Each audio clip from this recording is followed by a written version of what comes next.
Maintenant de philosophie, et oui, c'est bien plus qu'une discipline, elle se niche un petit peu dans tous les recoins de notre vie, mais surtout de la sienne. Il est prof de philosophie et il a décidé de se lancer un challenge. Vous posez toutes les questions que vous voulez, vous lui envoyez vos selfies et il y répond. Thèse, antithèse, synthèse, tout ça condensé en quelques minutes.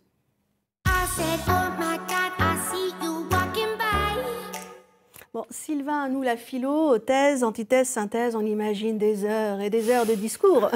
Vous faites ça en format YouTube, justement, avec des petites vidéos.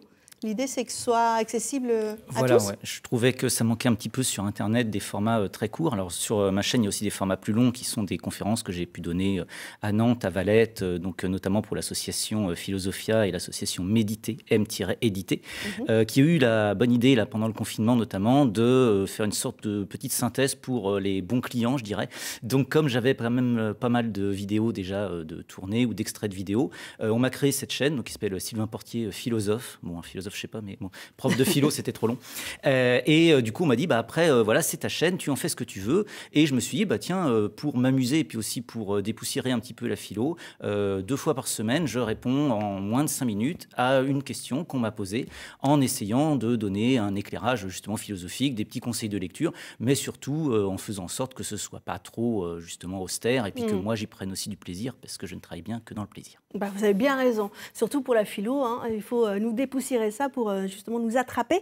Et alors pour, on va dire, amorcer les choses, vous avez fait une vidéo, vous l'avez envoyée à des personnalités pour qu'elles vous envoient des questions et ça a marché. On va regarder, c'est un groupe nantais Ultra Vomit, plutôt dans le métal, et il a envoyé une question.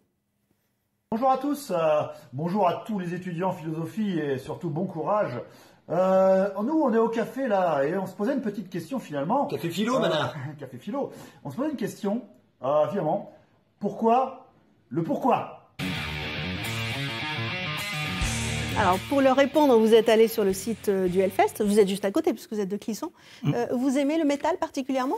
Alors, pas particulièrement, parce que je ne m'y connais pas tellement, mais j'aime bien Ultra Vomit, parce que justement, ils ont un monde un peu décalé, un peu amusant. Donc, je me disais, ça serait formidable s'ils pouvaient répondre à la question. Alors là, très exceptionnellement, je l'ai fait en extérieur. La plupart du temps, c'est un style que j'ai voulu très épuré, même simplement parce que moi, je n'ai pas techniquement les moyens de faire quelque chose. C'est dans votre canapé, en fait. Voilà, il n'y a pas d'effets spéciaux. Je suis dans mon canapé, toujours avec la même tenue, ça dure 4 minutes, c'est un plan séquence, donc j'essaie de ne pas le refaire 30 fois, évidemment je réfléchis un peu avant et puis boum, je me lance.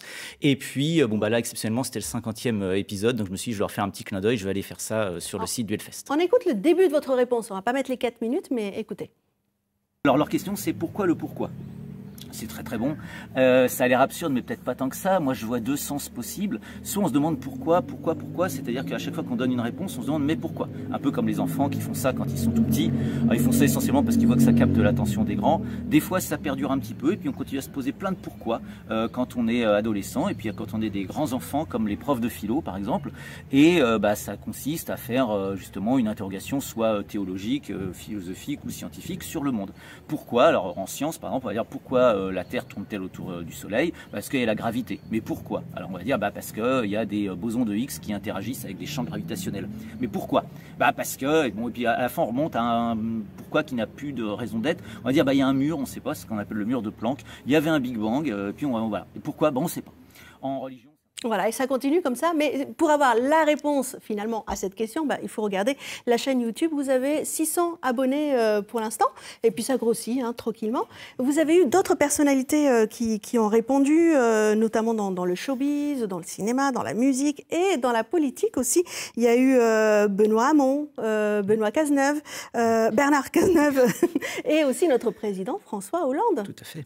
Donc ça doit faire quelque chose de recevoir une vidéo. C'était assez étonnant, oui, parce qu'à l'époque, je devais avoir moins d'une centaine d'abonnés.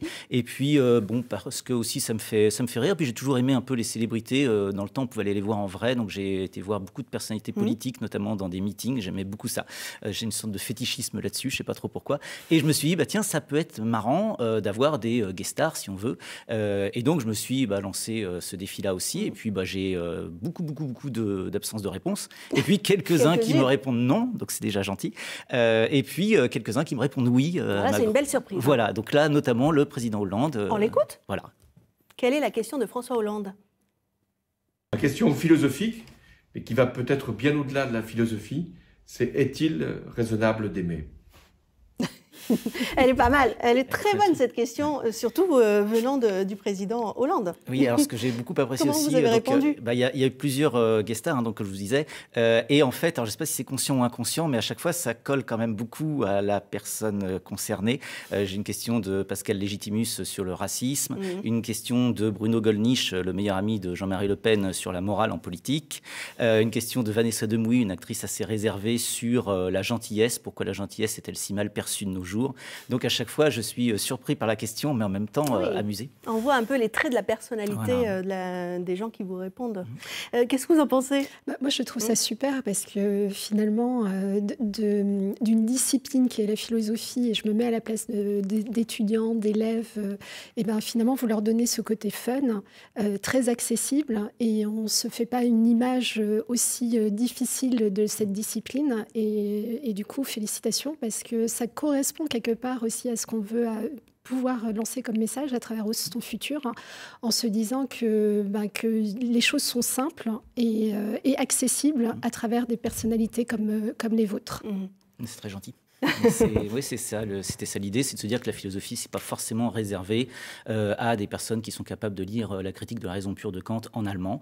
Alors, il y en a qui vont considérer que ça, c'est plutôt même en français, c'est compliqué. Oui, aussi. Ouais. Il paraît que même c'est plus compliqué parce que la traduction rend la chose plus difficile. En l'occurrence, voilà, moi, alors certains considèrent que c'est plutôt de la sous-philosophie. Moi, je considère qu'il y a plein de formes de philosophie. Après, et étudier la critique de la raison pure, c'est très bien aussi. Il y a de la philosophie pour enfants qui est faite notamment aussi d'ailleurs dans la région. On fait des petits week-ends philosophiques aussi, ça s'appelle les rencontres de Sophie. Ça va avoir lieu là, les week-ends du 19 et du 26 mars. Alors là, c'est pareil, c'est un autre petit challenge, c'est qu'on fait par exemple notamment un abécédaire que j'aime beaucoup. Moi, on prend un thème. Là, cette année, c'est le peuple. Et on égrène toutes les lettres de l'alphabet et chacun doit faire sa lettre en 20 minutes pile, quasiment à la seconde près. Et donc, on donne un éclairage avec le A, avec le B, avec le C. C'est ludique, ça reste tout de même rigoureux dans le fond parce qu'on ne veut pas non plus que ce soit bébête. Et puis là, c'est ce que j'essaie de faire, quelque chose d'assez ramassé pour que ça puisse donner envie de se mettre à la philosophie et puis se dire c'est pas forcément réservé à une élite, tout le monde peut faire de la philosophie. Et que la philosophie, c'est au quotidien, vraiment, on peut se poser des questions sur tout et c'est la façon d'y répondre qui est importante. Est-ce que vous avez autant de succès en classe que sur YouTube? Je sais pas, c'est pas à moi de le dire, c'est au public concerné qui est charmant en l'occurrence. C'est un peu difficile parce qu'évidemment, il y a le nombre d'élèves, il y a le programme, mais j'essaye de mettre un peu le même esprit quand j'enseigne, oui, que quand je fais mes petits challenges ou des conférences. L'idée, c'est de pas forcément considérer que la philosophie, c'est un devoir moral de réfléchir, etc., mais que c'est aussi un jeu de l'esprit, quoi. C'est comme en mathématiques, vous avez des profs de maths barbants qui vous expliquent des choses de manière très abstraite, et puis il y en a d'autres qui vous font comprendre que les maths, c'est aussi un jeu, que c'est marrant, et même si à la fin, ça sert pas à grand-chose au quotidien, déjà pour l'équilibre et puis la vivacité de l'esprit, je dirais, c'est déjà pas mal. Si on me dit, je me suis bien amusé, ça m'a fait réfléchir à des choses, c'est des questions que je me posais pas, c'est très bien.